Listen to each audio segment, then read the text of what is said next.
That's millions of dollars flowing into an industry that up until now barely makes the headlines. Charcoal ranks among Nigeria's top 10 non-oil export commodities, and guess what?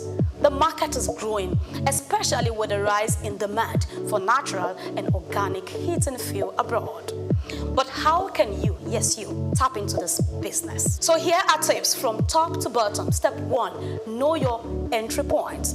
The charcoal business is wild. You can be a producer cutting and burning the wood, a distributor buying from villages and selling to cities, or a transporter, a retailer, or even go big as an exporter. If you want to go into production, you will need access to hardwood species like acacia, mahogany, or share. This burn longer and cleaner. And please, don't just cut trees anyhow. Get your wood legally and where possible. Support replanting. Illegal logging is the fastest way to lose your business before it. All right, let's go to step 2. Carbonize like a pro. Charcoal is made in kilns. While many still use traditional earth kilns, modern alternatives like the Casamance kilns or adamant retort kilns produce better yields, reduce smoke, and are friendlier to the environment. A small investment in an improved kilns can double your output and your profit. Now step 3, bag it right. Local sales, use 25 kg or 50 kg sacks. For export, your charcoal must be dry, dust-free, and neatly packaged. Now exporters deal in 20-foot or 40-foot containers, each holding up to 25 tons. So let's go to step 4, know your market. If you're selling locally, look for suya sellers, grill restaurants, and food vendors in urban centers like Lagos, Abuja, or Port Harcourt, and many in Nigeria. Charcoal sells fast, especially during festive seasons. Now exporters, on the other hand, deal with buyers in Germany, UK, Belgium, Israel, UAE, and more. You will need a registered business and export license from NEPC and reliable logistics partners. That's very important, isn't it? So let's move to 5, learn network. Grow. You need to network and you need to grow. The charcoal business is not enter and blow. No way. You need to learn the ropes. Join export forums, visit charcoal hubs in places like Oyo, Nasarawa, Kogi, and even Ogun State. Build relationships with local producers and study what foreign buyers want. And yes, think beyond just lump charcoal. There's briquette charcoal, eco-friendly, compressed charcoal made from agricultural waste, and that's the future. It's cleaner, greener, and already catching fire somewhere far off Africa. If you get small capital and you no load, this business they pay you. You fit load one truck and make better money. But customers and forest wahala, if it spoil your market oh, so yes, there are risks.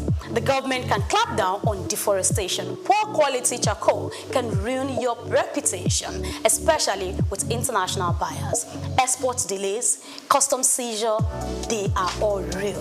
But with knowledge, structure, and strategy, you can turn charcoal into gold. So here is your takeaways. Charcoal is not just for the poor man's stove. It's for the smart man's pocket. It's a hustle, a venture, a serious export commodity.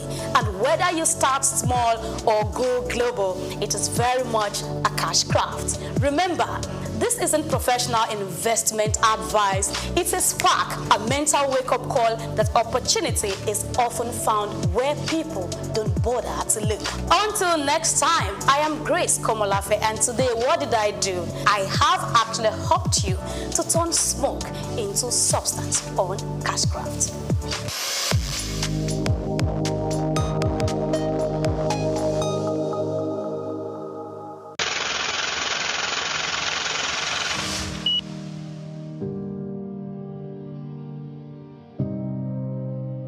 Wole Soyinka, born Akiwande Oluwole Babatunde Soyinka on July 13, 1934, in Abeokuta, Ogun State, southwest Nigeria. stands as one of Africa's most celebrated literary figures and a global icon of resistance against oppression.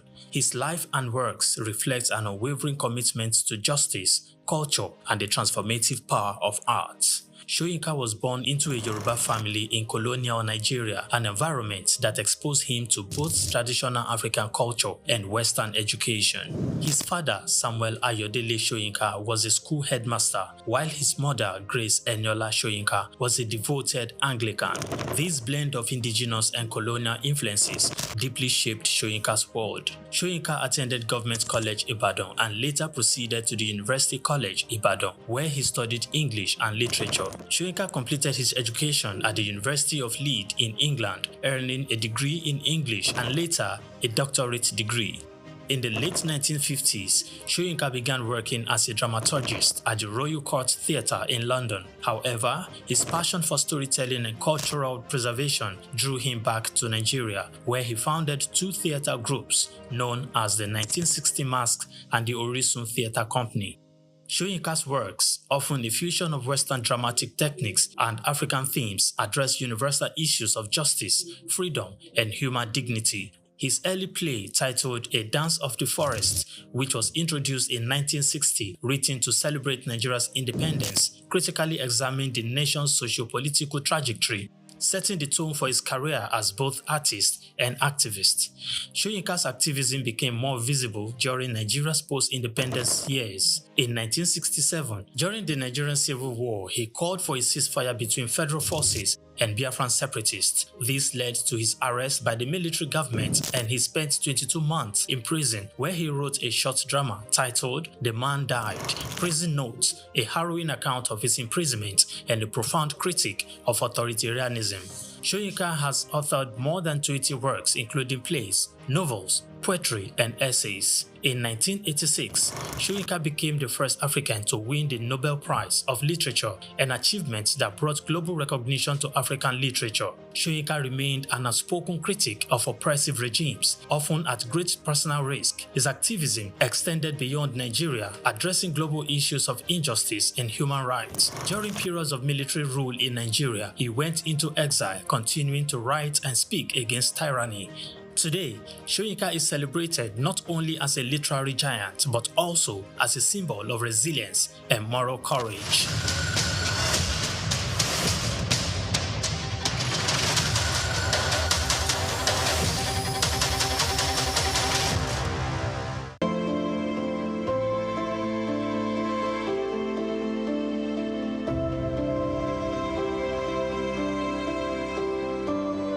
When most Nigerians hear about anti-graft agencies, fear is the first response, anxiety over investigations, raids, or sanctions. But the Independent Corrupt Practices and Other Related Offences Commission, ICPC, is showing a more collaborative face, one that seeks engagement and partnership to foster integrity across public institutions. The message came to the fore during a courtesy visit to the National Orthopedic Hospital, Igbobi, Lagos, where the ICPC Resident Anti-Corruption Commissioner for Lagos State, Alexander Chukura, led a strategic conversation on collaboration, ethics, transparency, and institutional accountability, received by the hospital's acting medical director, Dr. Wakil Lawal. The visit focused on sensitizing management and staff on the importance of ethical conduct and risks of practices that might attract the Commission's attention. ICPC is the police of public agencies. I want to break it down the way you understand it. What we realize is that we police MDAs to make them adopt global best practices. However, it is a known fact that one person cannot serve an attention and start well. For crime or for corruption to be consummated by the public officer, most of the time you find people from the outside, they contact us. They are not public officers, are not true? I'm on the same page. So essentially, the ICPC is the police of public agencies. What is really corruption? Can someone attempt? All the writers go ahead. MD what they want. Which one would you prefer? Okay, let me go ahead. There are that complex term, corruption, has been seen by different people at different times from different perspectives. But I'm going to still break it down. Corruption aptly refers to an abuse or a misuse of position of public trust to confer an unfair and undue advantage to oneself, to one's relative, or proxy, which may not necessarily be financial. Anything you do to abuse or to misuse that position of public trust for your own gain and for others is corruption. So, what I'm saying here is that if we have that at the back of our mind, and ICPC is the police of the public agencies, what about the EFCC? The EFCC came after ICPC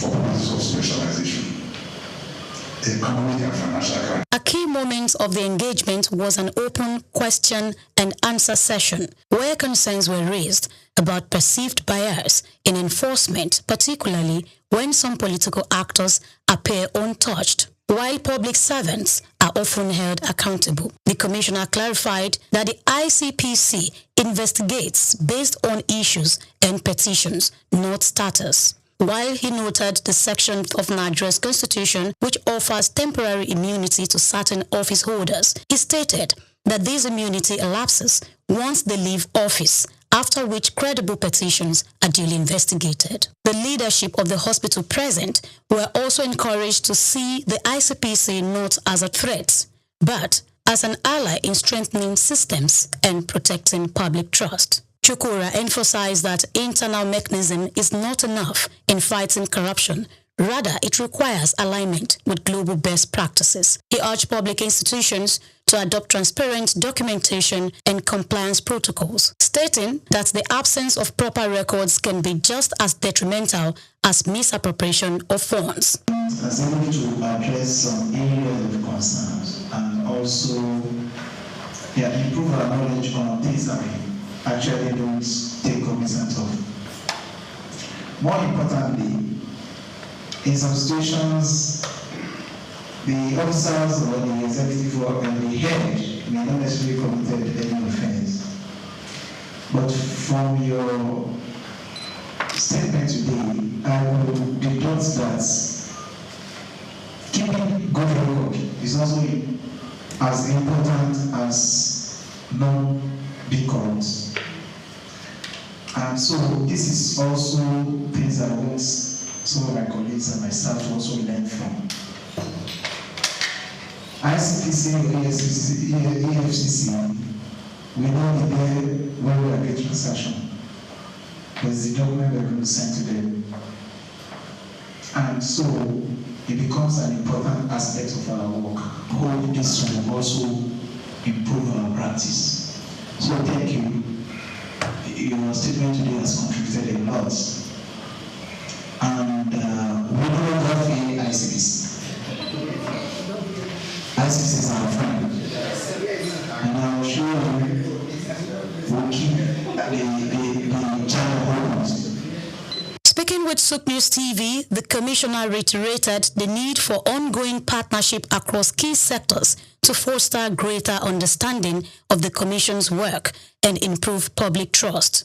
He expressed optimism that in a few years, ICPC would achieve significant milestones in building a more accountable nation. It's a tradition in ICPC for us to go to strategic stakeholders. We go to the place to tell them what to preach their anti-graft crusade. So at the end of the day, we have a better nation. Because on the stand of insight, it's been discovered that Nigerians, the citizens, have suffered. There's a lot of apartheid indifference about the anti-graft crusade.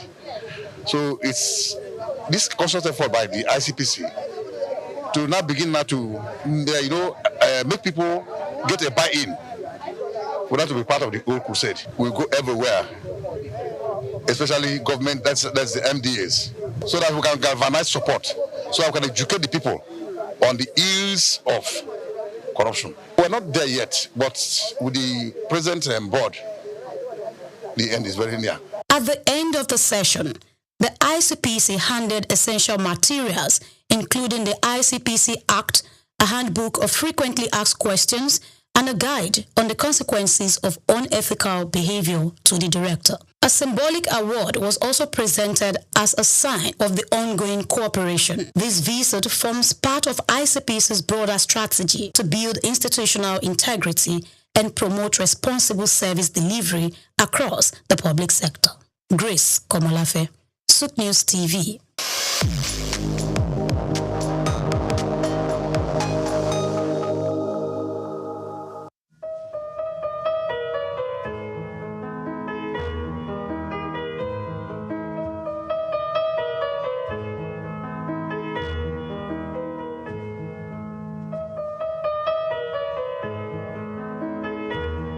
We're going to have increase in the number of facilities that we would visit in year 2025 by 30%. That would have improved compliance and enhancement of data-driven decision making using data analytics. That we're going to strengthen collaboration between our partners, and we're going to have 25% increase in our compliance rates by carrying out the key strategies. We want to expand our monitoring coverage. We want to enhance our digital infrastructure by integrating a secure online pathway. We also want to include the e-learning platform and our mobile platforms on the digital infrastructure. We want to strengthen our community engagement and build capacity of both the farmer staff and our partners.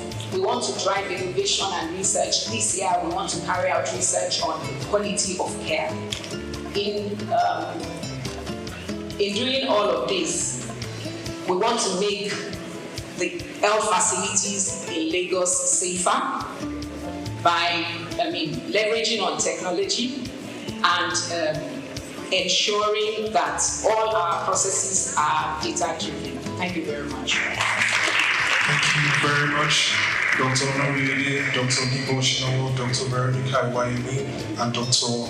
Abiola Ijogo. Your Excellency, the Governor of Lagos State, Mr. Babajide Olusola Sanwo-Olu, the Honorable Minister of State for Health, Dr. Isiaq Salako. Taking us further in the comparative study, I want to especially welcome a professor and consultant medical parasitologist at the College of Medicine, University of Lagos. He coordinates the International Malaria Microscopy RDT Quality Assurance Center, as well as the country's World Health Organization malaria specimen collection sites in the College of Medicine, University of Lagos. Ladies and gentlemen, please let's put our hands together for Professor Wellington Oyibo for the very short comprehensive study. Thank you very much. Thank you very much, His Excellency, Executive Governor of Lagos State, the Honorable Minister of Health, here represented here by the Minister of State for Health. Ladies and gentlemen, first of all, this is historic for us. This is a path we have planned, prayed for, and we are happy that this is happening. Mr. Governor, thank you for all you do and for making this happen, my staff. I'm so happy and grateful to the Honorable Commissioner of Health. He has told the story. So I'm going to build on those stories as I make this presentation. I don't have much time. And part of the whole thing is the advances that Lagos State has made for over 2 decades. The world is hearing it, and the signature of this project through the impact project itself, which is calibrated around the impacts that this project will be again for Lagos State. My slide, please. So what we know about malaria, in the 15th century, why was it called malaria? It was called malaria because the cause of that fever illness was not known. And it was connected to marshy waters. So malaria in Greek is foul. And that was all they could do. And it took some another 100 years before it was connected to mosquito bites. And today we are talking about fever and say all fevers are malaria. So are we going to the 15th century? And this is what we're trying to really unbundle in Lagos as 16 over 15 million people. My slides.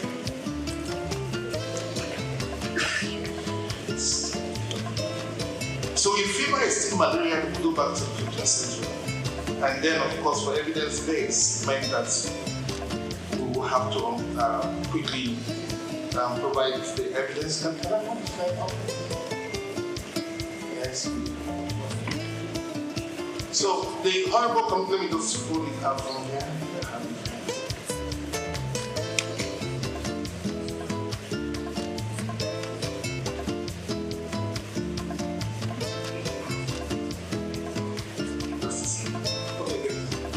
So I've given this background.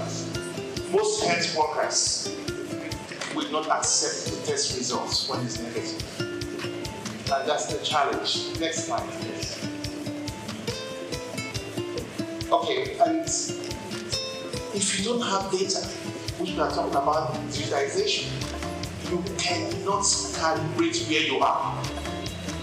And so if we look at the entire program and the plan of the projects, is to see that real-time data is available and that tests are done. And when the test is done, we can say quickly, cost-effectively, this is where we are. Because you can get the rely on routine data. The country do not have quality data, and that's the challenge. Next slide. So low confidence in the test. Basic things are being used. Lagos is making progress. How do we handle this? 94 to 96% of the reporting for malaria in the DHIS that categorizes states and Nigeria comes from the primary healthcare center and is from the public sector. It's important to recognize this. Next slide.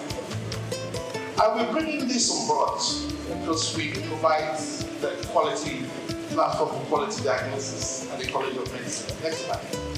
And we do all of this carefully to ensure that these tests are good to be used for humans. Next slide. And what is known? Please just keep on going on the slide because I'll just go through them. There are changes in Nigeria in terms of malaria epidemiology. Next slide. And then we see from the 2021 malaria indicator survey where Lagos is. Next slide. And you can see where we are here at 2.6%. Hopeful. And next slide. Good progress. And we're talking about the path for pre-elimination. We are on that path. And we are happy that this is being mentioned here today. And like I said, this signature. And in line with the stratification strategy and subnational tailoring by WHO. So we are quite on course on this. Next slide. And then you can see the different tests available. You can keep on hitting enter. You have microscopy that is powered by a human being. And then you have this rapid diagnostic test that is technology. But somehow we refuse to accept technology and we stay with humans with all the challenges. So that's what you see with microscopy. Just keep on pressing enter and all of this. And this is the test 15 minutes. The result is out. The other one will take any time. It will be 1 day.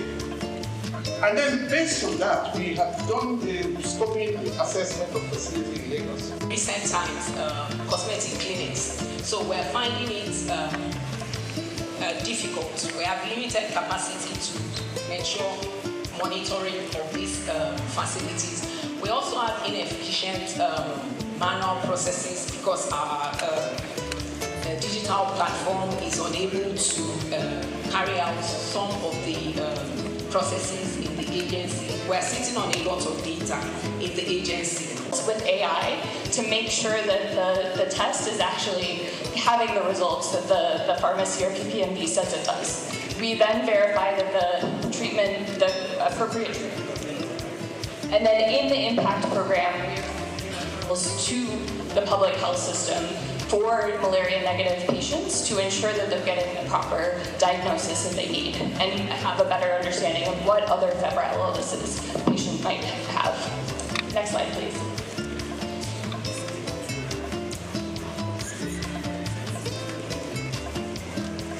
Next slide. Okay, so I'll just talk briefly about all of the other partners that are working on this as well. So we are working closely, of course, with the Lagos State Ministry of Health, which envisioned this work and brought us in to support on this, with NMEP, which is overseeing the work and providing technical oversight, with WHO, which is providing, again, technical support and facilitation, and then importantly with our private sector partners as well, so PCN, which is doing quite a bit of the regulatory oversight and ensuring the quality of care in a pharmacy setting, with SFH, which is enabling the supply chain, and then of course with LASHMA, which is to go quickly into the final results on why this is improved quality of care. Oh, okay. Sorry about that. So the work is providing network expansion, innovative financing, integrated health systems, supply chain resilience, comparative research, and regulatory reform, leveraging all of these different partners that we've mentioned to ensure that patients are able to access quality care and that the data is being provided back to Lagos State to help improve regulatory support, policy, and other things. I've mentioned the partners that we have here already, but we're very grateful for all of the work that they are providing to ensure that there's quality of care in the private sector. And then finally, one final slide. To reinforce what Dr. Wellington said earlier, the work that is being done is also to be supporting with testing, understanding the difference between rapid tests and microscopy, to support on policy reform to ensure that rapid tests are always done before treatment for malaria in Lagos State. Thank you all so much, and we're very excited to be a part of this. Thank you very much, Dr. Jessica Venon, the CEO, by Shemets. Ladies and gentlemen, taking us further, Nina Obunafo. Thank you very much. Thank you very much, sir. Your Excellency, sir. We're very happy that this is happening today. So just permit me to do something unique in terms of our focus for malaria control in Nigeria. To do this, I will call on Dr. Dao, Country Director for SOUQ.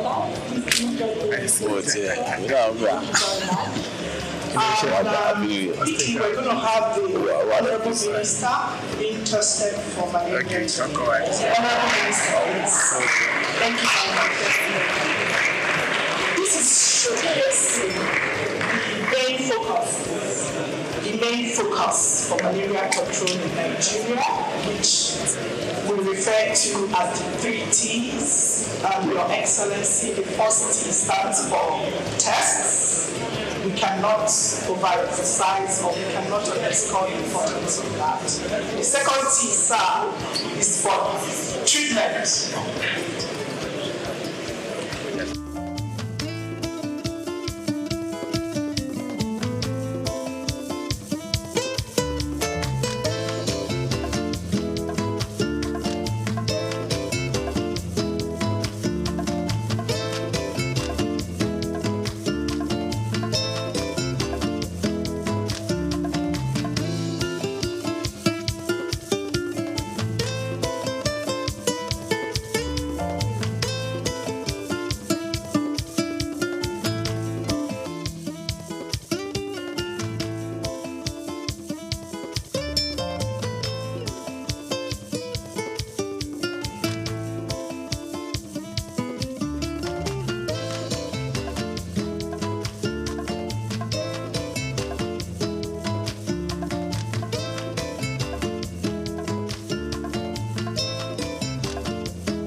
Cannot have His Excellency and the Minister of Health standing for long, so once we take their samples, we're going to have them seated again.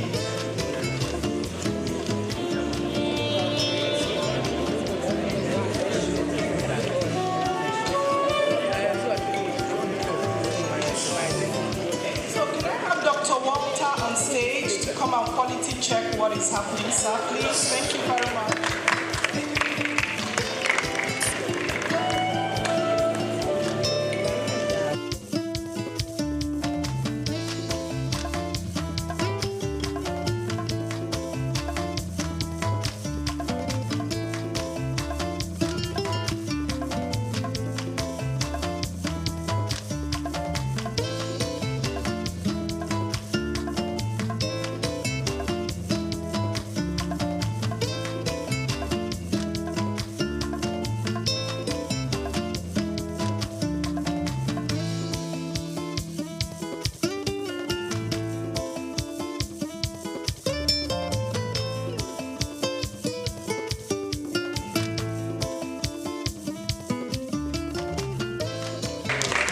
We are witnessing leadership by example.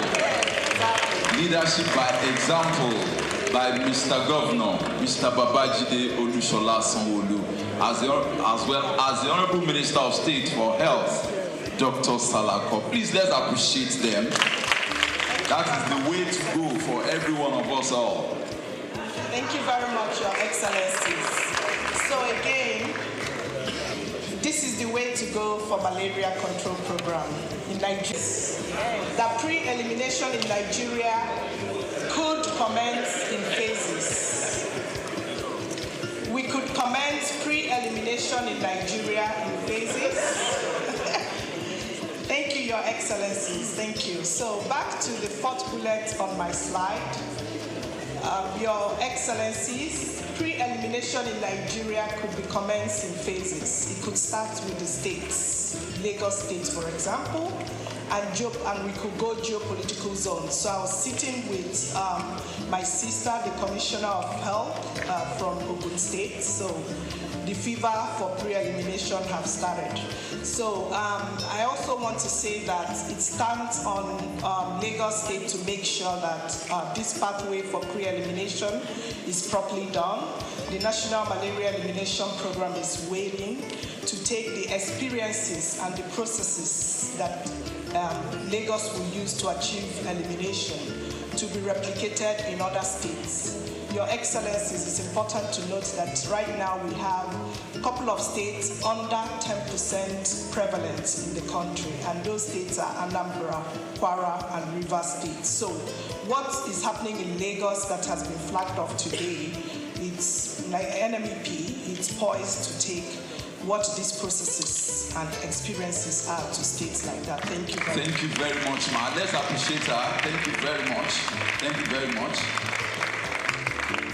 Mr. Governor, sir, Minister of Health and Social Welfare, Professor Mohammed Ali Pate, who has been ably represented here today by the Honorable Minister of State for Health, Dr. Isiaq Adekunle Salako. A round of applause for him, please.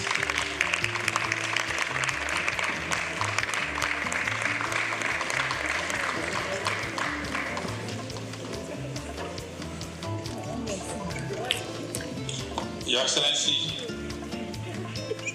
the excellent Governor of the Center of Excellence, Mr. Babajide Olusola Sanwo-Olu. I must recognize my brother, who is one who has summoned all of us here today, the Honorable Commissioner for Health for Lagos State. And all members of the Lagos State Cabinet here present, our partners, WHO, World Bank, distinguished stakeholders in the health sector, gentlemen of the press. Because of time, let me say all protocols to be extended. We cannot give the governor for malaria alone. He has to attend to water, to road, to several other things. So I will shorten my speech, but I must say that today I'm wearing two caps. You may not see it physically. I'm standing in for myself and also standing in for my brother, the coordinating minister for health and social welfare, Professor Pate, who is unable to attend because of other assignments. I am most delighted to be at this auspicious occasion of the launch of the Pathway to Malaria Pre-Elimination and Digitization Program in the Center of Excellence, Lagos State, led by His Excellency the Governor, Mr. Babajide Sanwo-Olu. I recall that Lagos State pioneered intensive malaria case management in the early 2000s through the Eco-Free Malaria Initiative under the leadership of now our President, Dr. Bola Ahmed Tinubu, then Governor. I am most delighted to be here today to be part of another pioneering initiative now under Governor Babatunde Sanwo-Olu as Lagos State takes the lead in the agenda to end malaria by 2030. Your Excellency, the Federal Ministry of Health and Social Welfare is elated with this giant stride, which aims to improve malaria diagnosis, case management, and accurate tracking of cases through the integration of digital health solutions in the form of real-time electronic reporting systems, all targeted at further reduction in the burden of malaria and its eventual elimination from our land. This momentous project will not only set the track for malaria pre-elimination in Lagos State, but in Nigeria at large, thereby once again making Lagos State a trailblazer.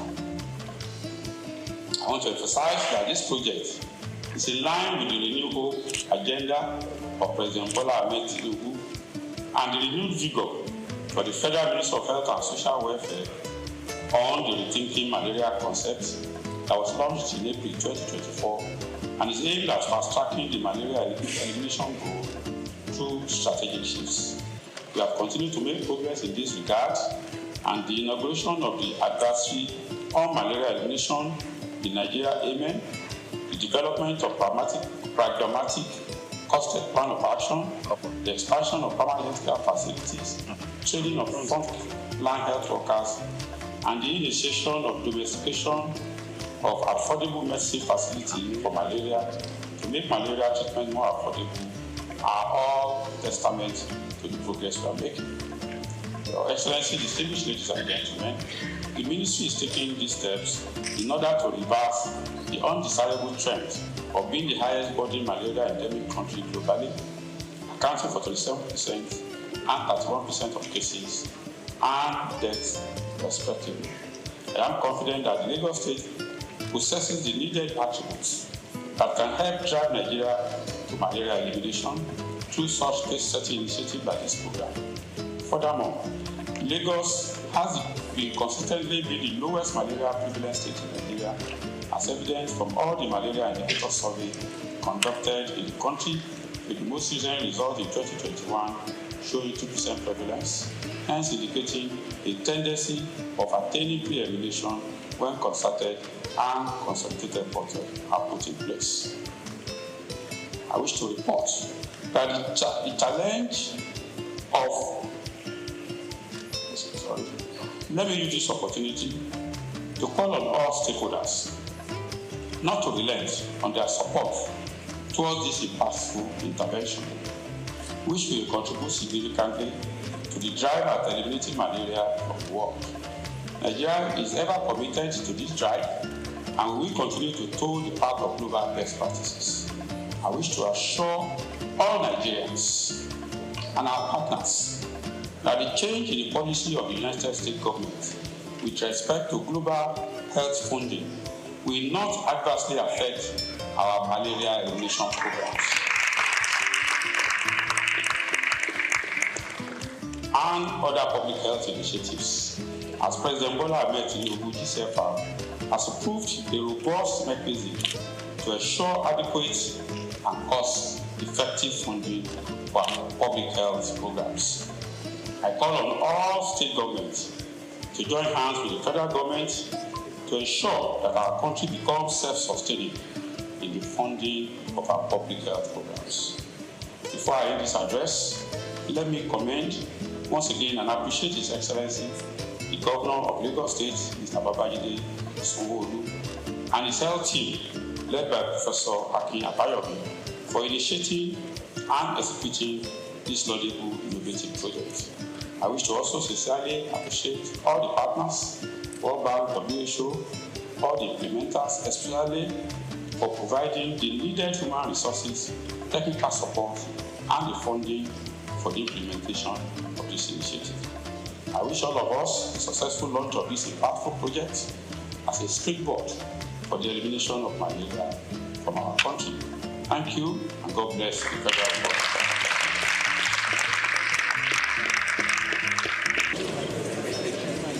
Distinguished invited guests, Your Excellencies, Honorable Minister of State, have your results.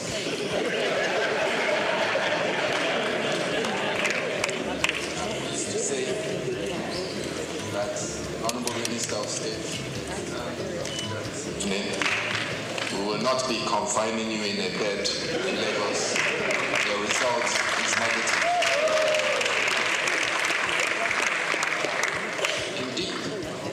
When patients go to clinics and the doctors tell you that they've performed the test, it is your responsibility as a patient to see the test. Please ask for the test and take a picture of it and have a record on your phone. My governor, the Excellency of Lagos State, I'm pleased to tell you that you may continue with your duties.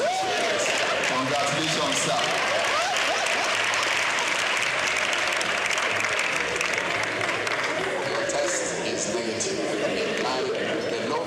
Of malaria in Lagos has been chart a course to fully elimination. Thank you very much for your support, both the Honorable Minister and our Governor and members of the Lagos State Executive Council.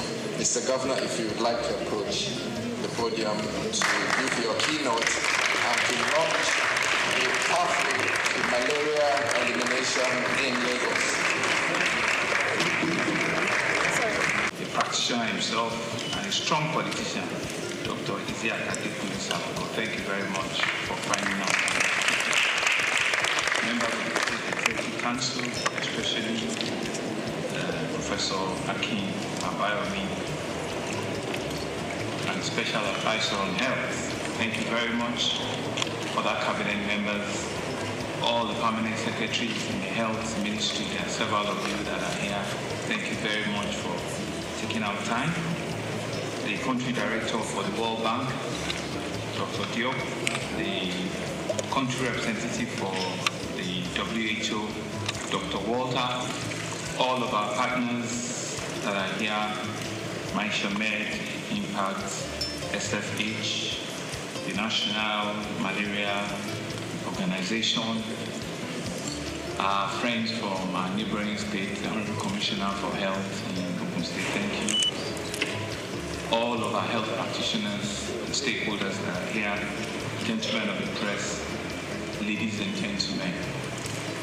When you are asked to come forward and conduct a test that you did not prior psych yourself for, what will happen is you quickly raise, your brain will raise back and say, have I been feeling unwell? What is going to happen? It just brought us back 5 years during COVID, and they said that they're going to do a COVID test. It was like, the heart was going to open and you don't know what will be the outcome. But you see, it's an important activity that we need to continue to subject ourselves to. You might think it's a simple thing, but it's so important. And that ability for you to come forward, if it has turned positive, what it will have just meant is that we need to make a treatment. It's not a death penalty, but it's really just for all of us to know that we need to do this thing and we need to be able to come forward transparently at all times and let us end all of these things that we don't want again in our sight. Thank you very much. I'm sure it's an honor that I stand before all of you in this room are very strategic to launch the first in the country, another Lagos first, the pathway to malaria pre-elimination and digitalization program.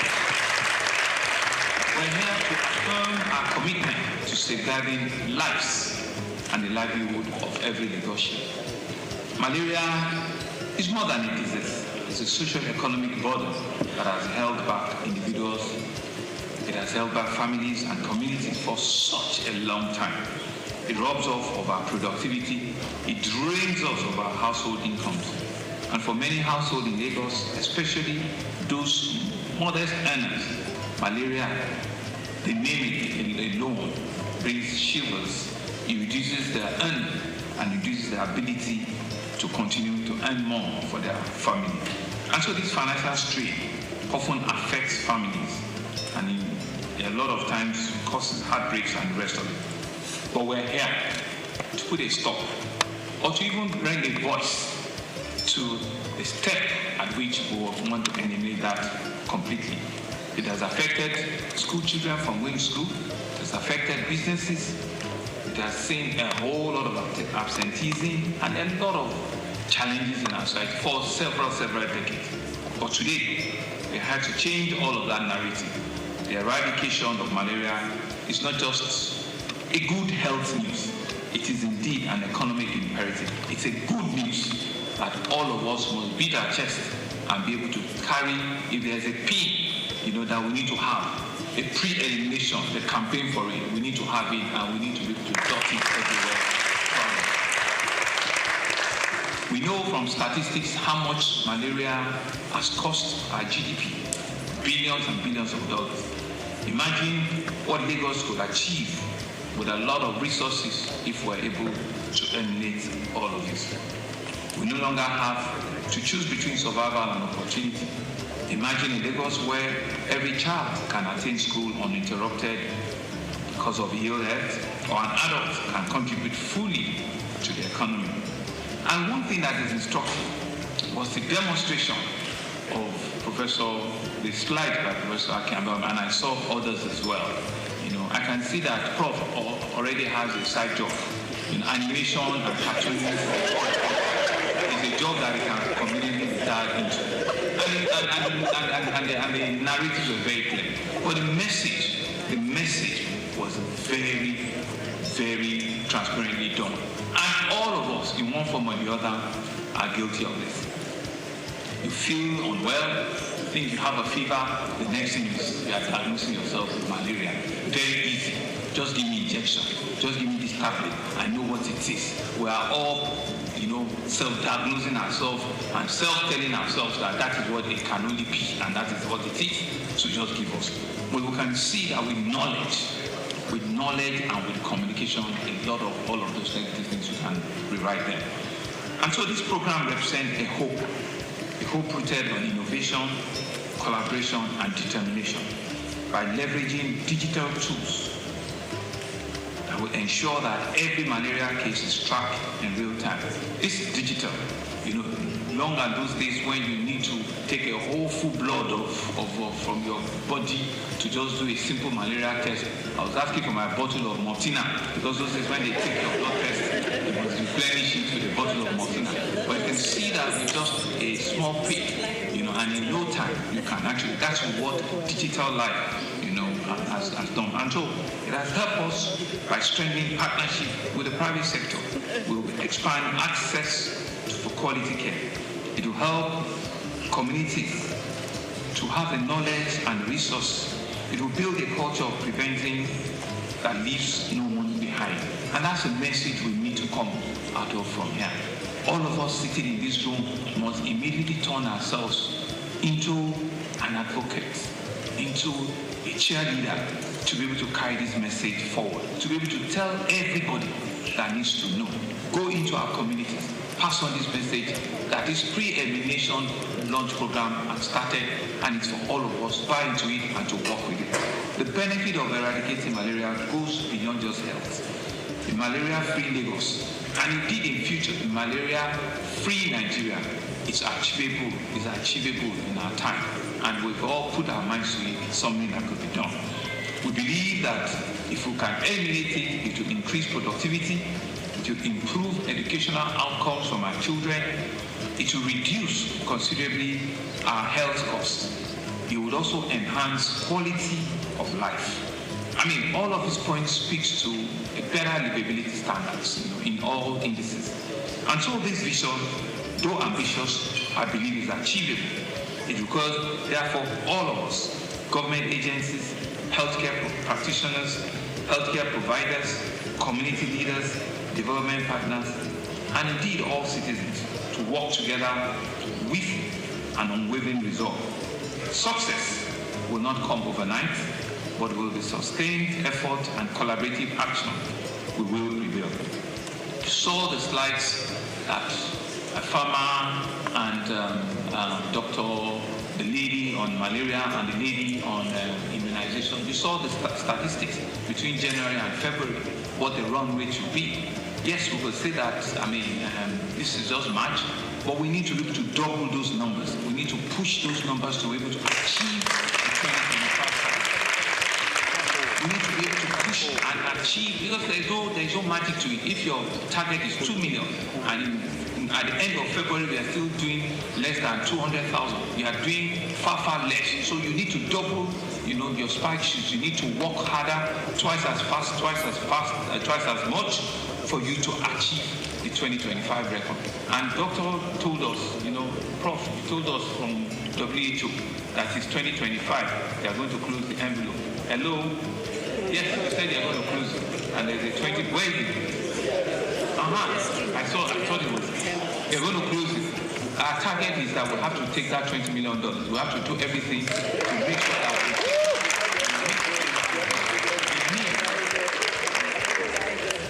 we'll meet the criteria very, very quickly. Because if it's something that we've all said we want to do, then everybody must be on the same page. I want to commend the farmers and all the ladies that came forward transparently to show us those data. And what we need to do is we don't need to wait in October before we now cry. We need to be able to track this thing on a month-on-month basis. So I want to thank all of you. I want to thank our partners, the World Health Organization, the World Bank, the National Malaria Elimination Program.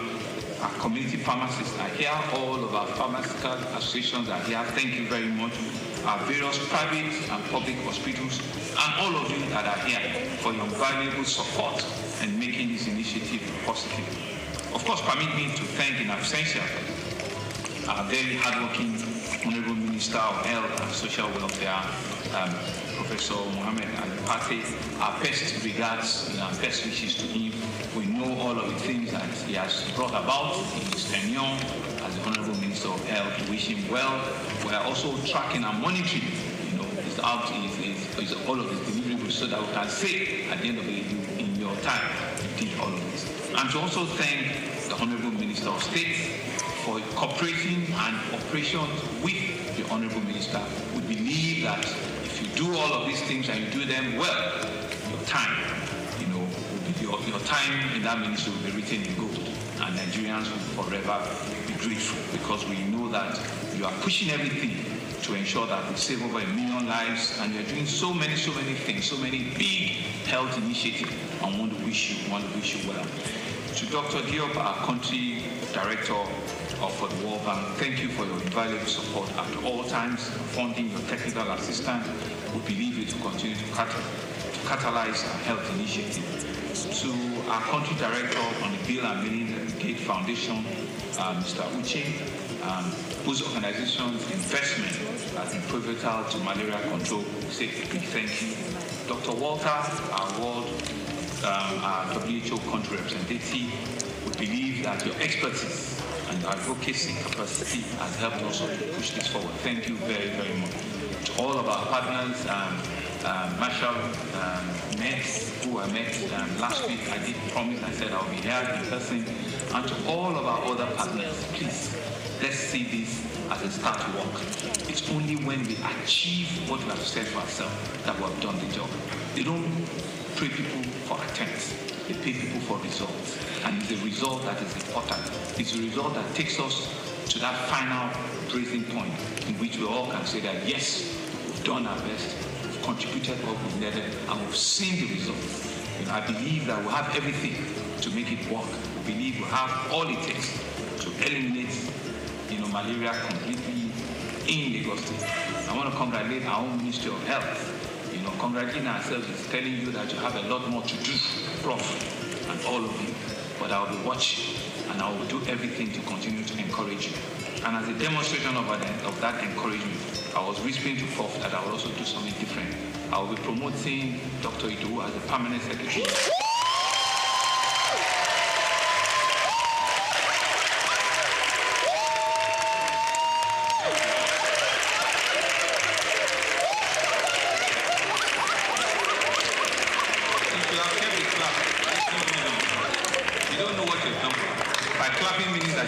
Twice as much.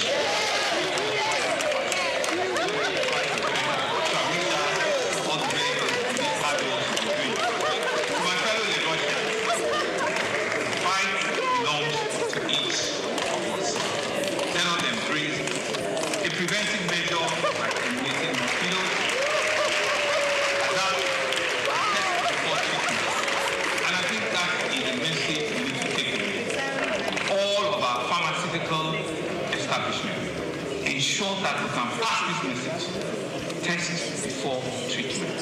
It is so important that we do not just take this for granted.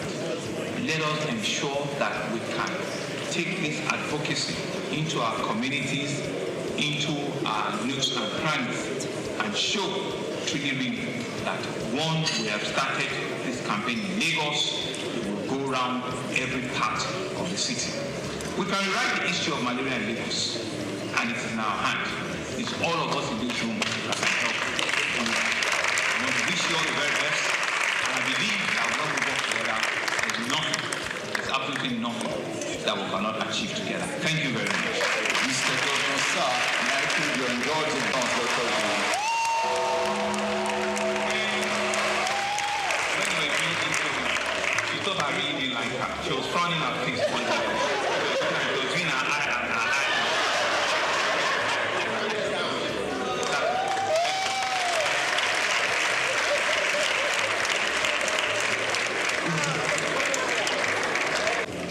This pre-examination launch of malaria from Lagos State.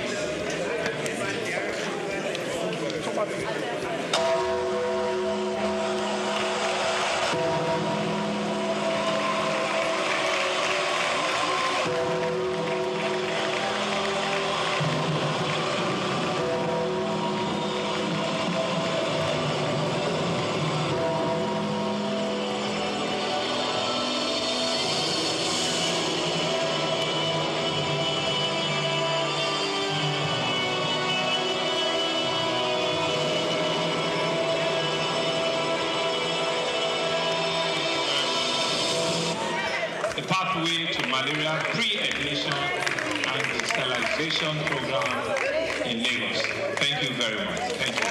Mr. Governor, sir, may I crave your indulgence to quickly invite this Honorable Commissioner for Health, Special Advisor on Health and Permanent Secretary, Ministry of Health, to join you for the first photo op.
as soon as we are done, also we are inviting all the permanent secretaries in Lagos State to join the executive governor, actors from the Federal Ministry of Health, all the directors that have accompanied the Minister of State for Health, all the directors in the Federal Ministry.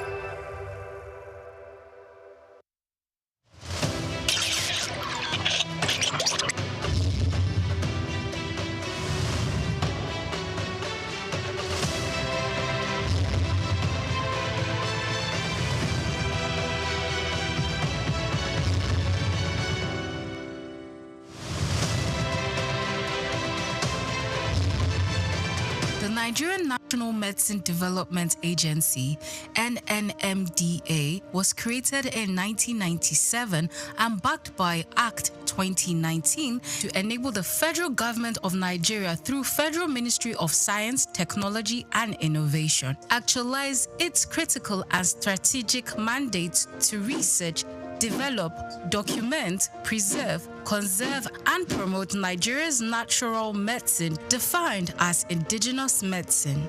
4 Director Generals had steered the affairs of the agency since its creation 28 years ago. A new vista, however, opened in the history of the existence of the agency when Martins Emeje, a distinguished pharmacist and professor of nanotechnology, was appointed as the 5th Director General and Chief Executive Officer in May 2023.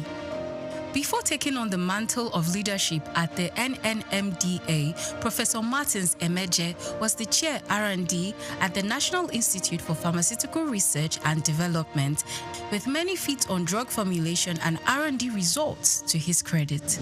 I deliberately applied for this job. There was advertisement. I applied. I wrote the exam. It was an online exam. Nobody saw anybody. And 1 hour exam online. When you submit your answer sheet, you have a copy of the answer sheet that you have. So I have the copy of the answer that I submitted online that day. And that is my manifesto. So every month, I look at the answers that I submitted, and it guides me in the work that I do. As a researcher and proudly the first and only research fellow in Nigeria who is heading a research institute, I know exactly the problems of R&D in Nigeria, because nobody in Nigeria has or is currently heading a research institute, and he went through the rank and file from being a trainee researcher to an intern researcher, an NYSC researcher, and then a research professor. This is the background that I have. Call him a round peg in a round hole, and you won't be wrong, as he hit the ground running, leaving a lot of innovations on his trail, achieving great strides in the areas of education, agriculture, and health, thereby raising the bar in R&D in natural medicine for the agency. From May 2023, when he was appointed, within just a few months, 4 oral solid dosage formulation products were unveiled. My greatest moment actually happened on 8th of March 2024, when the Minister of Innovation, Science and Technology, Chief Uche Naji, came to Lagos in the campus of NNMDA here to launch 4 oral solid dosage forms. It was not just the first time it was happening in NNMDA, the very first time it was happening in Nigeria. We decided that we will go for education as a major target, as a major KPI. And we went for it aggressively and got accreditation to start a 2-year national diploma in natural medicine. So this agency, for the first time in Nigeria, we now have a school of natural medicine. It's never been heard before. It happened in this administration within these 2 years. Within these 2 years too, because the country saw that we had made explosive advancement in this area, we got upgraded to what we call an awarding body for national skills acquisition in traditional medicine. One of the best medicinal gardens that you can find in Africa right now is in this country, owned by the Nigerian Natural Medicine Development Agency, and we did it these 2 years. In fact, two of our products that is waiting for Mr. President launch was we got our raw materials from our Nasarawa State Farm in Karo. Nigeria is the largest producer of cassava in the world. Cassava. The only country that competes with Nigeria is Brazil. Yet, Nigeria does not have value-added cassava products. Yet, Nigeria imports starch to make pharmaceutical products. We made a presentation to the National Assembly, and the Senate of our National Assembly supported us. So we went into development of pharmaceutical grade starch. Today, we have pharmaceutical grade starch. In health itself, we have developed and submitted to NAFDAC about 23 different products. 23. And they are all at advanced stage of NAFDAC's regulatory assessment at this point. Now, 3 of such products plus 5 of what we did the previous years is available, and people, because we are a research institution not capacitated or competent as by reason of mandate and skilling to do marketing, we do proof of concept, and we wait for entrepreneurs of pharmaceutical industries, nutraceutical industries, food industries to come take them to the market, right? But we also owe, because, like I said, the huge component of the Renewed Hope agenda is that people should be attended to, so that they know that they cannot lose their hope completely in their country. So in this environment, anybody who wants drug for hypertension, for malaria, for erectile dysfunction, for arthritis, for diabetes, for hepatitis, for about at least 8 different disease areas, they come to our pharmacy here to get the drugs. The past 2 years, under the leadership of Professor Martins Emeje, has seen human capacity development like never before. A development that propelled the agency's researchers into breaking new ground. This agency had never, in its almost 30 years of existence, had never participated in any local conference where researchers went with work they did in their own laboratory to go make competitive presentation. In our maiden outing in these 2 years, we won 2 awards. We went out for the first time and we got 2 awards. We took first position and we took third position.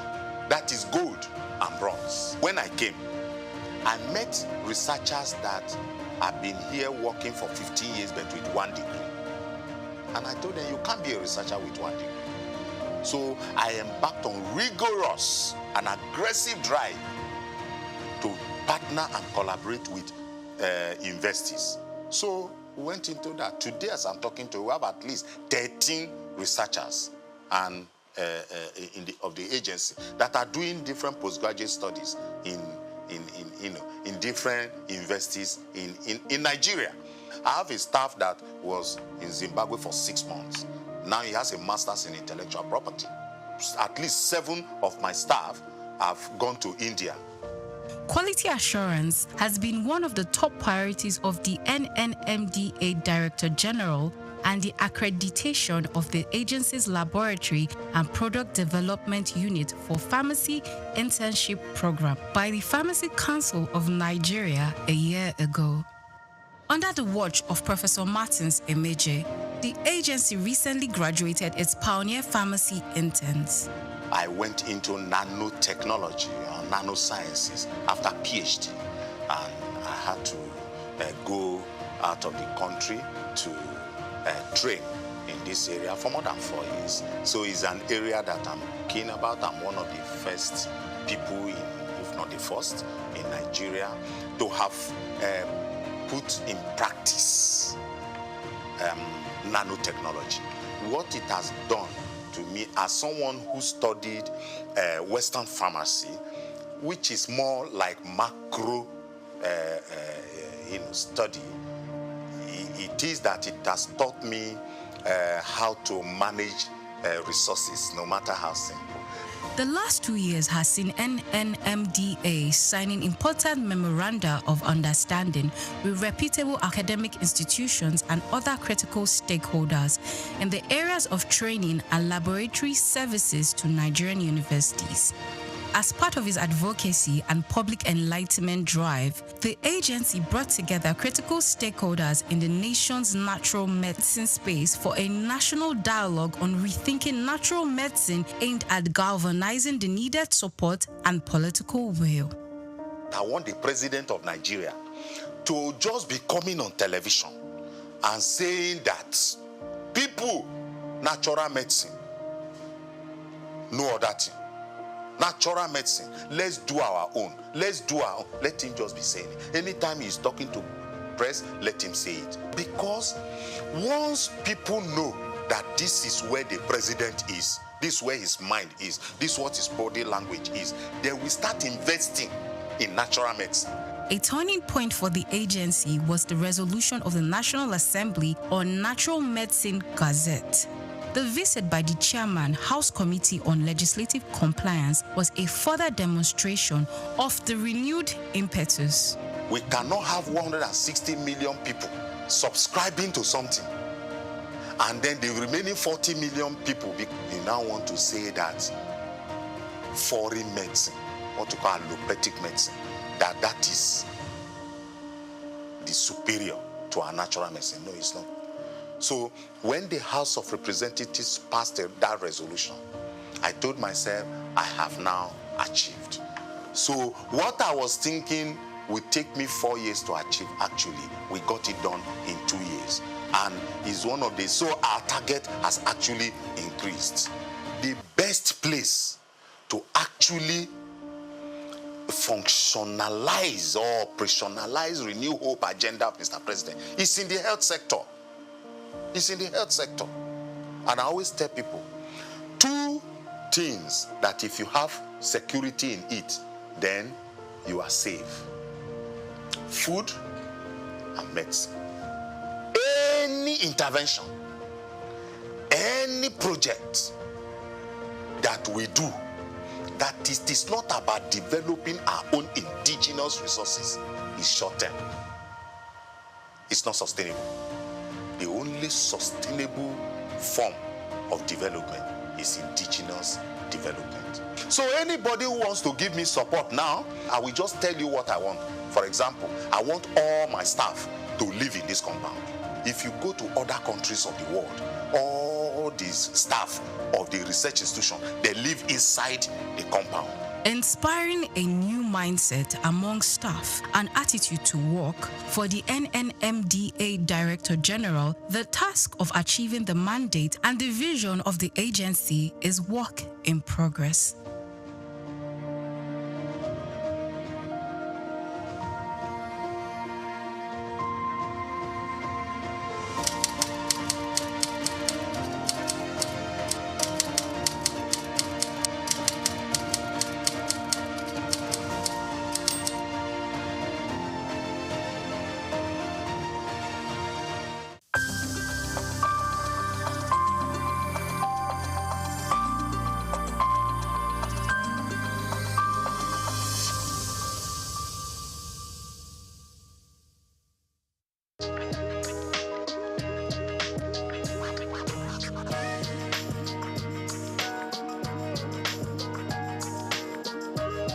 Well, thank you very much indeed.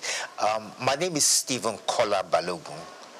I happen to be a lawyer, and should I call myself a pseudo-politician? Not quite a politician, but I've served in government before, and I'm delighted to be here.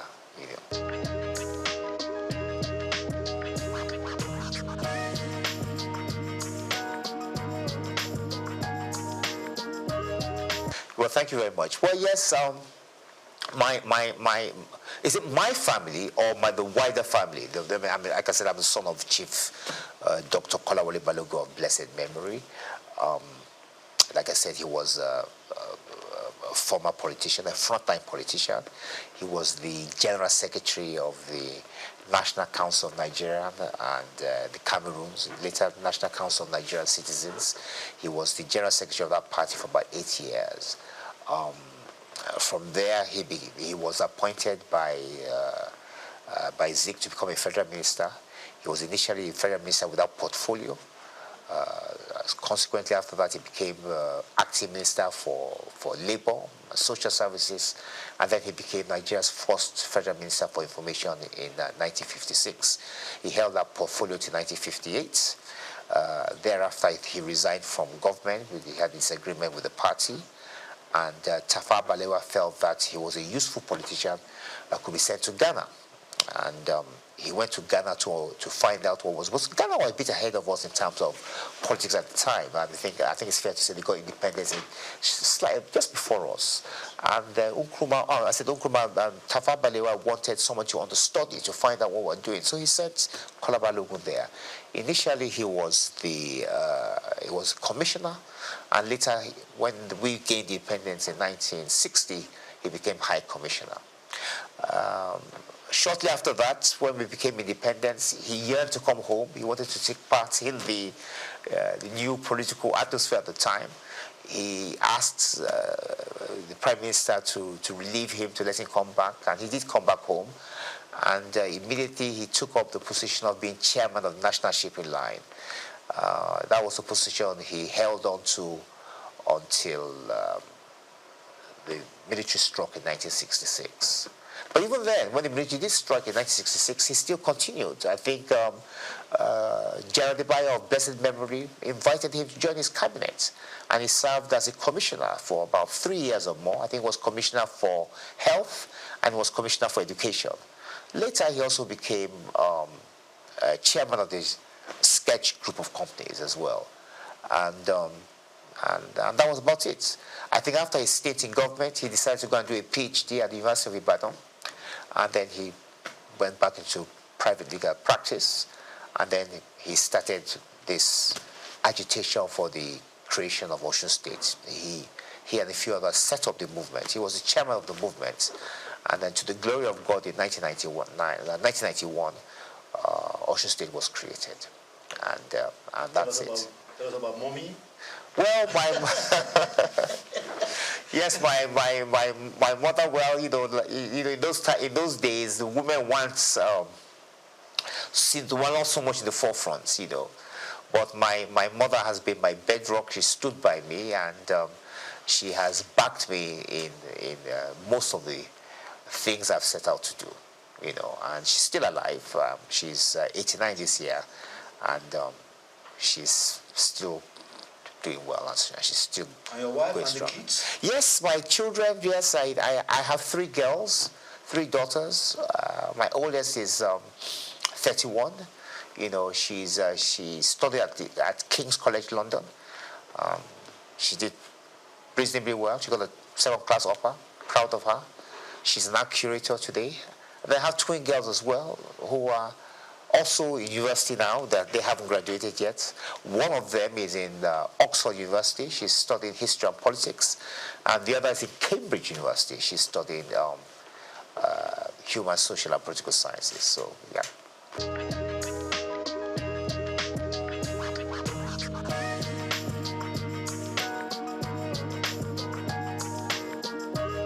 I did. I mean, my father, Chief Kolawole Balogun of blessed memory. Yes, he was in the first cabinet in the First Republic, the first ever cabinet Nigeria had.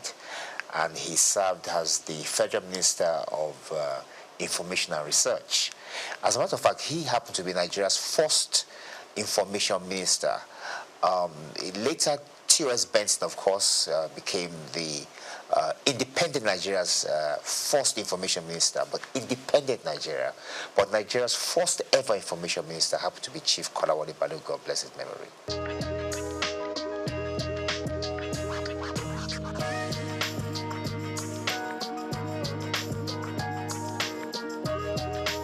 No, I didn't. I took an opposite route from my father.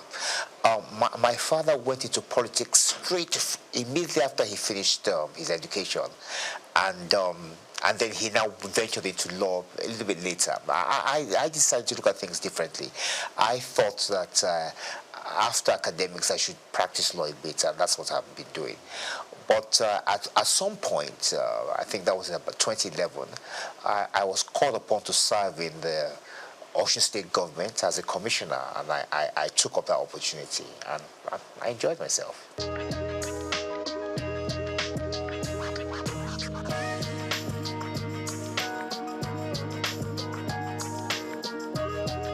Well, I am in the sense that I'm 65 years old now, and I think it's fair to say that we belong to, well, I would say the first set, but one of those who benefited from Nigerian education. I schooled here. I went to secondary school in the West. I went to the University of Ife, went to the Nigerian Law School. And I think it's fair to say that all the schools at that time were of high quality, produced top quality students who went on to make names for themselves, not just here in Nigeria, but also abroad. I think we still do that now, even though the standard of education has dropped. The sad thing about it is that Nigeria could have been a lot better in terms of the potential, because Nigeria does have a lot of potential. We do have very brilliant young men and women, you know, and I just think that if we had invested more in education, that we could have, the sky would have been the limit, actually.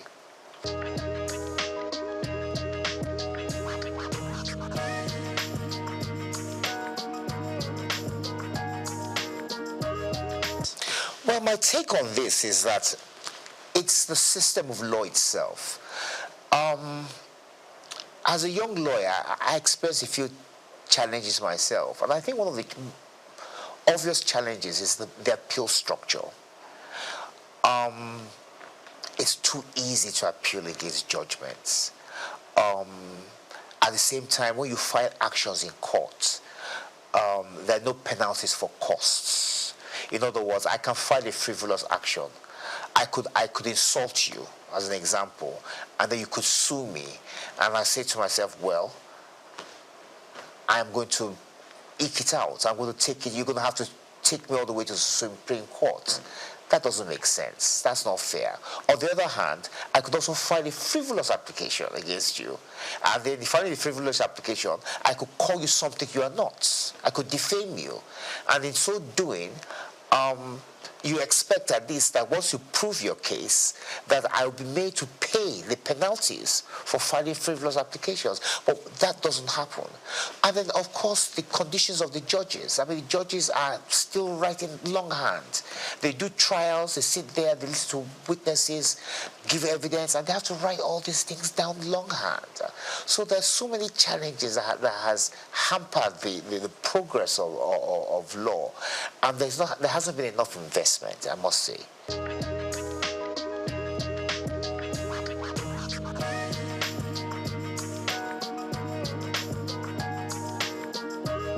Well, I agree with that, and I'm going to give an example as to how that I think we could possibly do that. Now, the Supreme Court hears everything. It's the final court in Nigeria, so they're going to hear issues related to criminal law, civil matters, constitutional matters, as you know, all these matters that's got to do with elections, and so on and so forth. As a matter of fact, when we have an election cycle, the legal system slows down because the judges are hampered. They're too busy listening to the various appeals from the various states and the federal government to do with the elections. So as a consequence, the other matters to deal with shipping, banking, criminal law are put on the back burner. I think we need what you call a constitutional court, whereby which the judges in the Supreme Court are divided.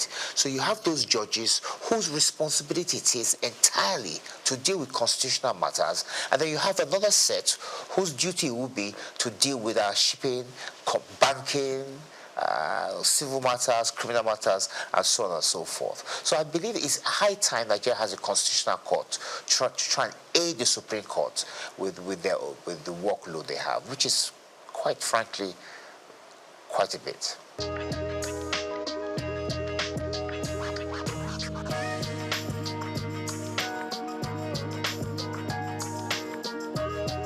Well, Nigerians, with respect, are very brilliant, very intelligent, and they are very aware. It doesn't matter who you are, whether you're a tailor, you're a driver, you're a lawyer, engineer, they are quite well informed. And the truth of the matter really is that this is the longest republic we've had.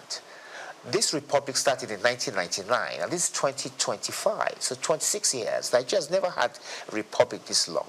But the main flaw is the one you just mentioned.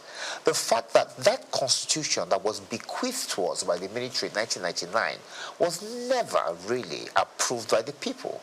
Now, that doesn't make sense, and that's unfair.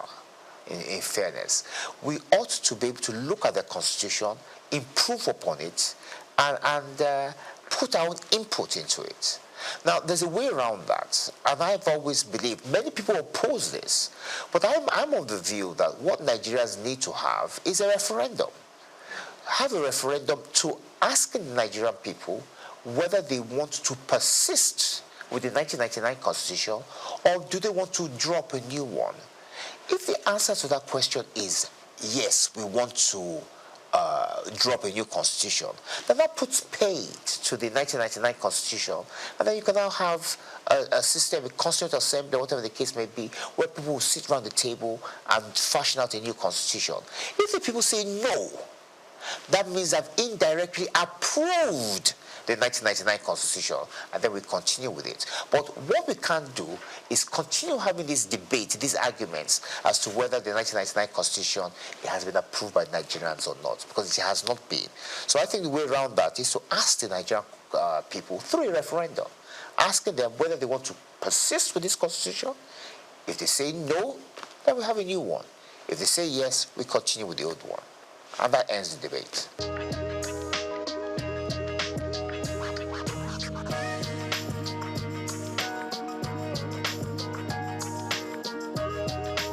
Every system has its merits. Every system has its advantages and disadvantages.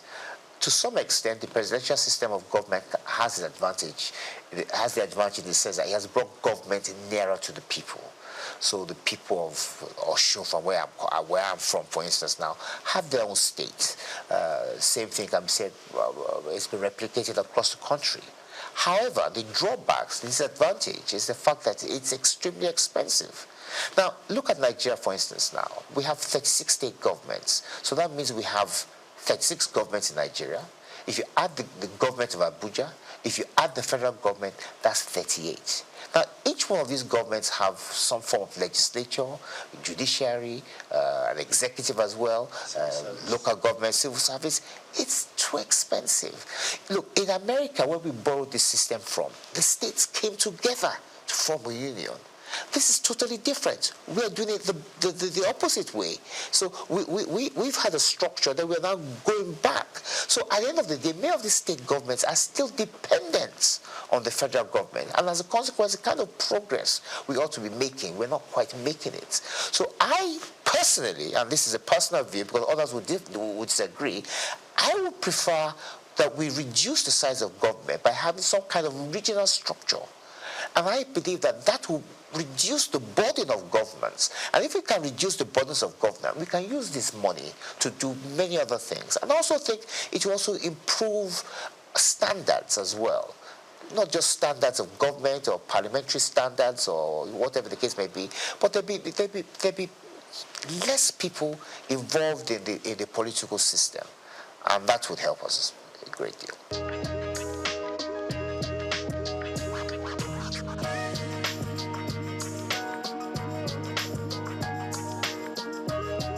Well, I think it's fair to say that since 1999, we haven't had any new state creation.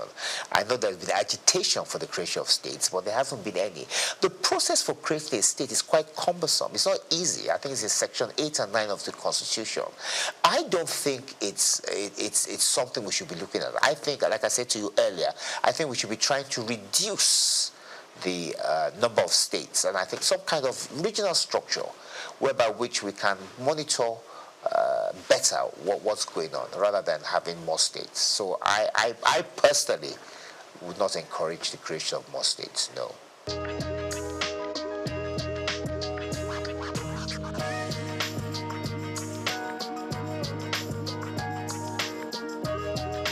In the 1950s, we had 3 regions, if I'm correct. Those regions were the West, the East, and the North. We had the colony of Lagos, but if I'm right, I think it was the MacPherson Constitution, I think it is, I'm not too sure, that now put Lagos under the Western region. Now, when Lagos was placed under the Western region, lots of people were not happy about that. I remember my father was in the NCNC. The NCNC people were not particularly pleased, neither were the NPC. So they felt that Lagos belonged to everybody. Like you said, lots of people from different walks of life, different tribes, different backgrounds, and all schooled. I mean, Zik schooled in Lagos. He went to MBHS. So it was the issue was sent to London to arbitrate. I think it was Oliver Littleton that arbitrated over the matter. And it was decided that Lagos should stand on its own, that Lagos should not be merged with any of the regions. And that was how Lagos was able to free itself from the shackles of the Western region. It's fair to say that the position of the NCNC was actually argued in London by my father. That's why I'm quite familiar with this. But talking about Lagos, when the military, after that, we had what you called a minister for Lagos. I think there was Ribadu, and I think there was one other person, but I think it was Yaradua, not the same Yaradua, but his father. And then later after that, when the military struck, they created the state of Lagos. So the issue of giving Lagos special status has more or less been taken over by events. Lagos is a state, and as a state, it's still home to different people with different backgrounds, from different tribes, and it's thriving. I think it's fair to say that Lagos is probably the most prosperous state in the country. And it's just a question of its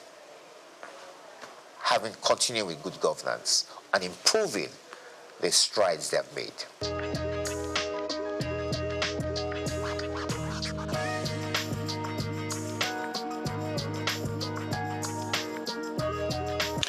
Once again, let's go back to the past.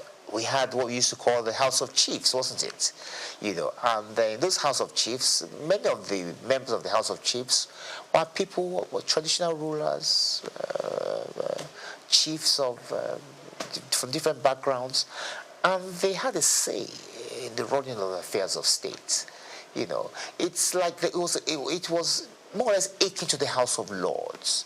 So it wasn't necessarily the chamber whereby which the activities of day-to-day governance took place, but they could always refer issues to them.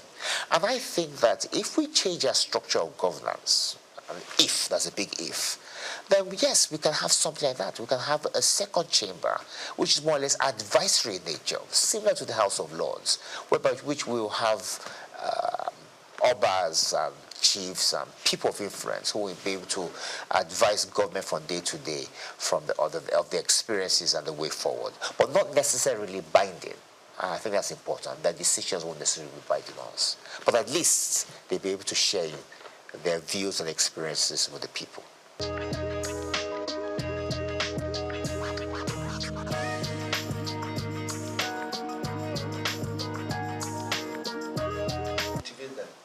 That's a big issue. I was commissioner for youth in Oshun about 10 years ago under Rauf Aregbesola, and it was an issue we took quite seriously.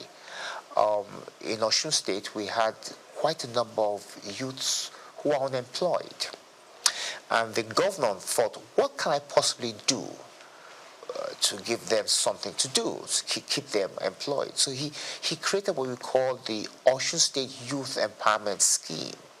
Now, under the State Youth Empowerment Scheme, unemployed youths were given particular tasks in states. Help us sweep the roads. Some were part-time lecturers. Some were doing all sorts of things. They were given a stipend. It wasn't a full-blown salary. Or the salary, although the stipend was enough to keep them to be able to buy things, to be able to buy themselves drinks and food, and kept them occupied until they could find themselves a job. And I think the federal government could follow that kind of scheme, set up a youth empowerment scheme whereby which unemployed youths are given things to do. There's so many things that need to be done in Nigeria. You know, there's so many gaps whereby which the youths can help do that. In the interim, while they find themselves something more gainful or something more permanent. So it's a question, it's for government to do. It's for government to think of a way of helping out the youths. And of course, there should be partnerships, a partnership between the government and private enterprise to try and encourage them to take on more of our youths, and not necessarily those who have schooled abroad, who they think are probably the best in terms of employment. No, we have many here who can do a good job as well.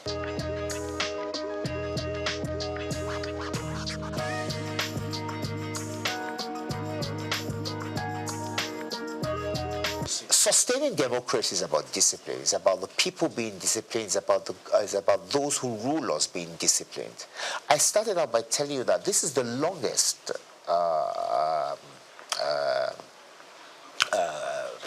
government we've had. It's the longest republic we've had. We've had democracy now since 1999, 26 years. If you go back to the days of independence, there's been no republic that has been this long. So it shows that the people have embraced democracy. They've come to it's part of us now. They've come to enjoy it. Yes, there are hiccups in terms of the fact that we could do a lot better in terms of how we implement things. But in terms of the people yearning for democracy and imbibing it, I think we've done very well. And what we just need to do is just to try and perfect it. One of the ways, like I said much earlier, is to perhaps take a second look at the Constitution, see where areas where we can improve, and try and make people happy, and at the same time reduce the cost of governance. But I don't think democracy is going anywhere. I think it's here to stay.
Jimmy Ovia, one of the most influential and successful businessmen in Nigeria, who has made a mark in the financial system.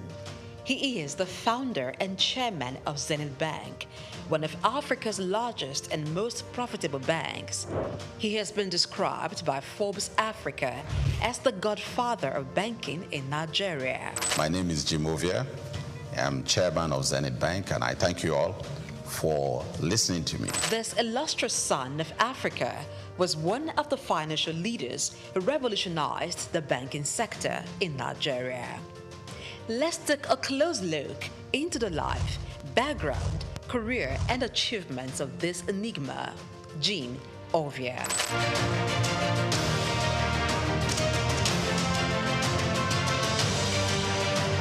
Jim Ovia was born on November 4, 1951 in Agbo, Delta State, Nigeria, to a large family as the second son of Chief Obi Olihe of Agbobi in Delta State. Being one from a humble background, Jim attended local schools as he had lost his father at the tender age of 4. His widowed mother, together with his older brother, saw him through school.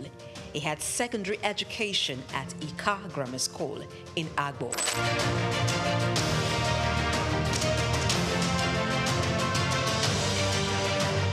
Due to his interest in business and technology, he proceeded to the United States to study business administration at Southern University, Baton Rouge, Louisiana, USA, where he obtained a bachelor's degree in 1977. He furthered to University of Louisiana, Monroe, Louisiana, and bagged a master's degree in business administration in 1979. Jim Ovia is also an alumnus of the prestigious Harvard Business School.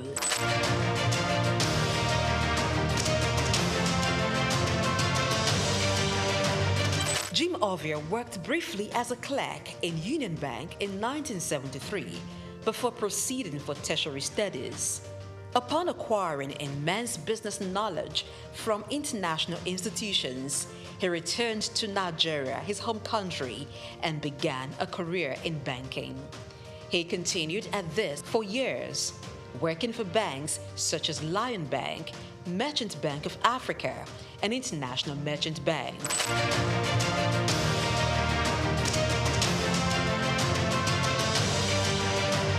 After many years in the banking industry, in 1990, Jim came together with some colleagues to found one of Africa's largest and most profitable bank, Zenith Bank. The bank was established with a vision to provide excellent customer service, innovative and technology-driven banking. Zenith Bank flourished as it drew customers who sought excellence in financial services. What started with an asset of $4 million and about 50 staff has grown into over $24 billion in assets and shareholders' funds of more than $3 billion as of June 2022. Zenith Bank is listed on the Nigerian Stock Exchange and London Stock Exchange. Jim Ovia served as Zenith Bank's Chief Executive Officer and Managing Director from 1990 to 2010, and then Chairman from 2010 to 2014. After a brief break, he returned as Chairman of the bank in 2016 and remains so till date. Under his leadership, Zenith Bank has grown to become one of the leading banks in Nigeria and Africa, standing tall among some of Nigeria's first-generation banks of repute, a feat rare for second-generation banks established in a time of tension between military and civilian regimes and economic instability. We will build our own roads to our branches. If we're building branches in some cities, towns where the roads are not good enough. We have also bought power plants, generating sets to power electricity into our building. When we do all this, we also even had dug borehole to supply water to the building. When we do all this, what I personally call it is BYOI, bring your own infrastructure or build your own infrastructure. Jim Ovia served as Zenith Bank's Chief Executive Officer and Managing Director from 1990 to 2010, and then Chairman from 2010 to 2014. After a brief break, he returned as Chairman of the bank in 2016 and remains so till date. Under his leadership, Zenith Bank has grown to become one of the leading banks in Nigeria and Africa, standing tall among some of Nigeria's first-generation banks of repute, a feat rare for second-generation banks established in a time of tension between military and civilian regimes.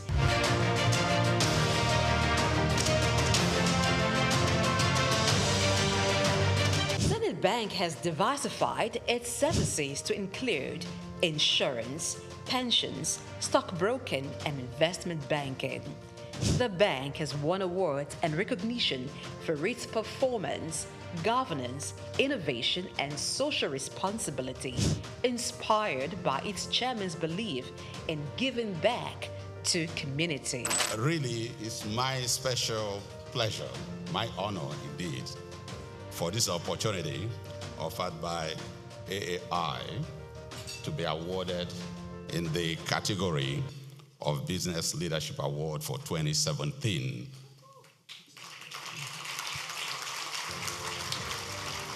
As an entrepreneur, Jim Ovia has made investments in sectors other than banking. They include oil and gas, telecommunication, real estate, power generation, media, and most recently, education. He is the founder and chancellor, James Hope University, Lekki, Lagos State, which has been approved by the National Universities Commission, NUC, to offer postgraduate degrees in business courses.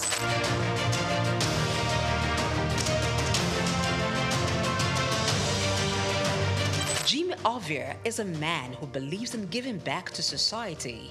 He has engaged in philanthropic works through his foundations, Mankind United to support total education, MUSTE, and Youth Empowerment, ICT Foundation. These foundations award scholarships to indigenous students and promote information and communication technology in Nigeria through various initiatives. Ovia has made donations towards courses and institutions. They include Nigerian Investment Promotion Commission, NIPC, Nigerian Internet Group, NIG, Lagos State University, and National Information Technology Advisory Council, just to mention a few.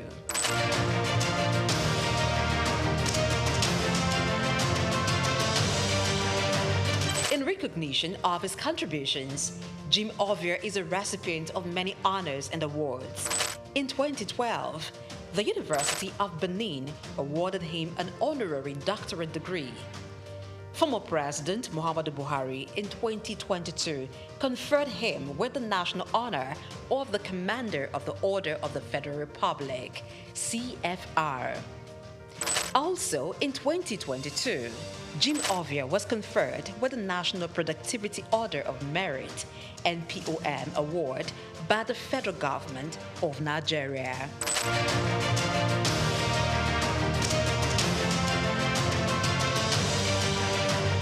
Jim Ovia is a proud member of the World Economic Forum, the Nigerian Economic Summit Group, and the Institute of Chartered Accountants of Nigeria. He is also a member of several boards and councils. We can't afford to lose depositors' money. We can't afford to lose money that belongs to stakeholders.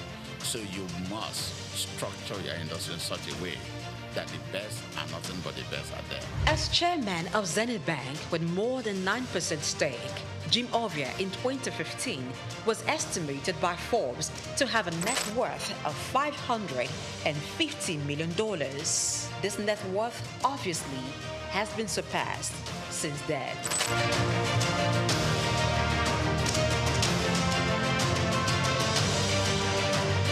Jim Ovia, as a business person, founded 5 companies. They are Zenith Bank PLC, the Quantum Group, Visaphone Communications, Quantum Luxury Properties, Civic Center Towers, and Cyberspace Network. Jim is member, Honorary International Investors Council.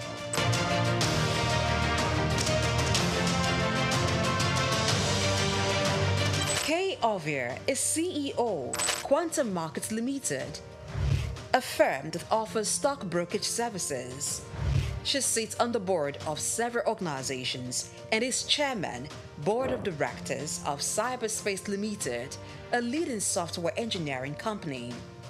Cyberspace Limited is one of the pioneers in provision of internet services in Nigeria, providing network and software services. Kay, being at the head of a tech giant in Nigeria, teamed up with her husband, Jim, to strategically deploy robust IT infrastructure at Zenith Bank, which resulted in the development of digital products and technology-driven banking in Nigeria. Kay is an alumnus of Enugu State University of Technology, SOUQ, where she holds an MBA in management. She is much given to philanthropy, with several initiatives to transform lives, particularly those of the underprivileged. One of her projects targeted at children and youths, Star Rising Talent Hunt, aims at discovering and projecting hidden talents.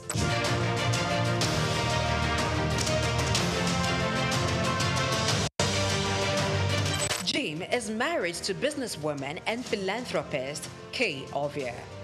She's also a hotelier, proudly running Starwood Hotels. Jim and Kay Ovia are blessed with 5 children: Isioma, Zephyr, Tito, Tommy, and Jesse. As a family man, Ovia enjoys spending time with his family. He also likes reading and traveling.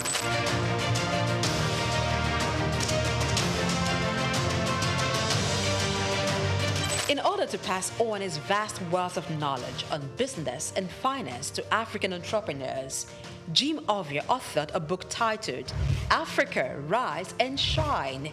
The book was published in 2018 by Forbes Books. The book was written after he featured in an issue of Forbes, and it became the magazine's best-selling edition in Africa, that it had to be reprinted 4 times.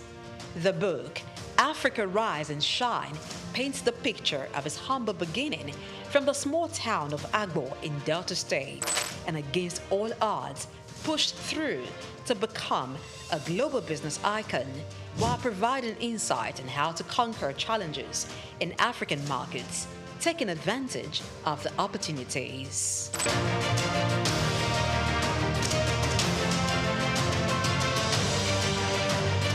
The man, Jim Ovia, is a firm believer of Africa being a continent abundant with natural and human resources.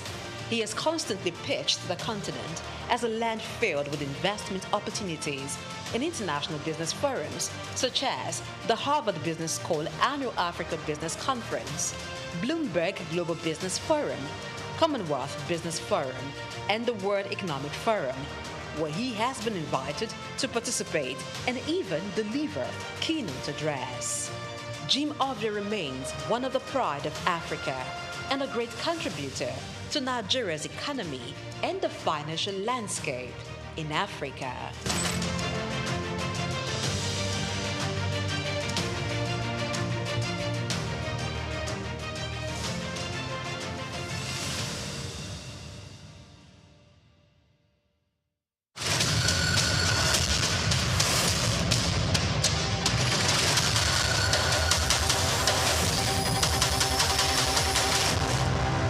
Lawyers are concerned about several issues when it comes to artificial intelligence, AI, including data, privacy, compliance, and job displacement. Will AI really take jobs away from lawyers?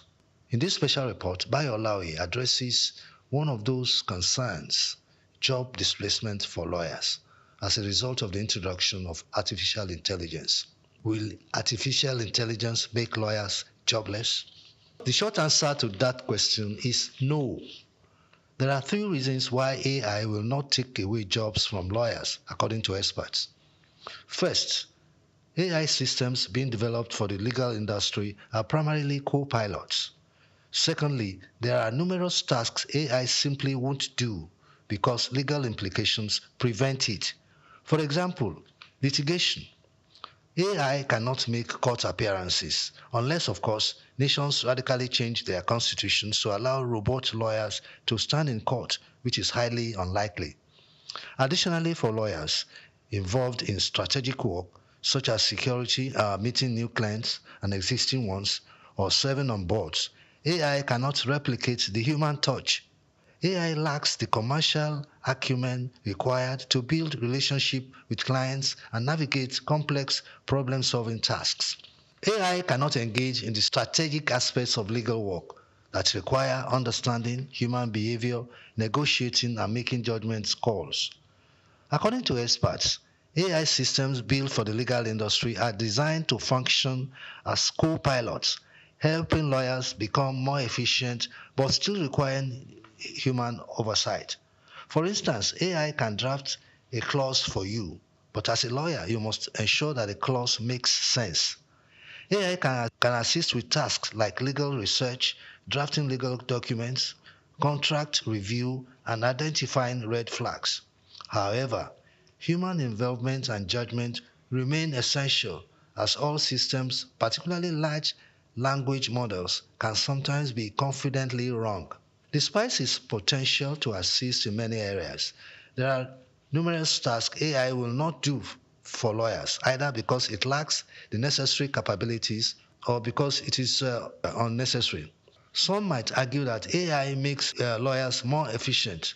A law firm that would typically hire, say, 8 legal associates annually might now only need 5, using AI to assist those remaining associates. While that may be true in some cases, it does not necessarily mean lawyers are losing jobs, as AI will create new roles and open up career paths for lawyers, according to AI industry experts. For instance, AI companies build products for lawyers, require legal professionals just as much as they need AI researchers and engineers. Lawyers are domain experts who know the pinpoints and can guide the development of legal AI tools. In addition, there is the need for lawyers who will build a career in AI governance, working on AI policy auditing, AI existential skills, and AI enlightenment. In fact, lawyers will play a bigger role in AI governance than we can ever imagine. For instance, the AI alignment problem is one of the biggest challenges in the industry. There is ongoing research on whether we can solve the alignment problem using the law. As it is known, law is the most democratic aggregation of human values. How do we evaluate the ability of AI systems to follow the law? Or how do we ensure that AI systems do not misinterpret the law in case of unforeseen contingencies? Humans have the Supreme Court to interpret laws when faced with complex scenarios. What will be the Supreme Court for AI systems? These are questions that require both lawyers and AI engineers alike to ensure compliance. In fact, universities are recognizing the growing need for lawyers to build careers in AI. Many institutions are now offering master's programs that focus on intersection of artificial intelligence and law, preparing the next generation of legal professionals for the evolving job market. To wrap up, while the rise of AI will undoubtedly transform the legal profession, it will not cause the widespread job loss that many fear. Instead, AI will make legal teams more efficient and open up new career paths for lawyers. Bayo Olaoye for SOUQ News.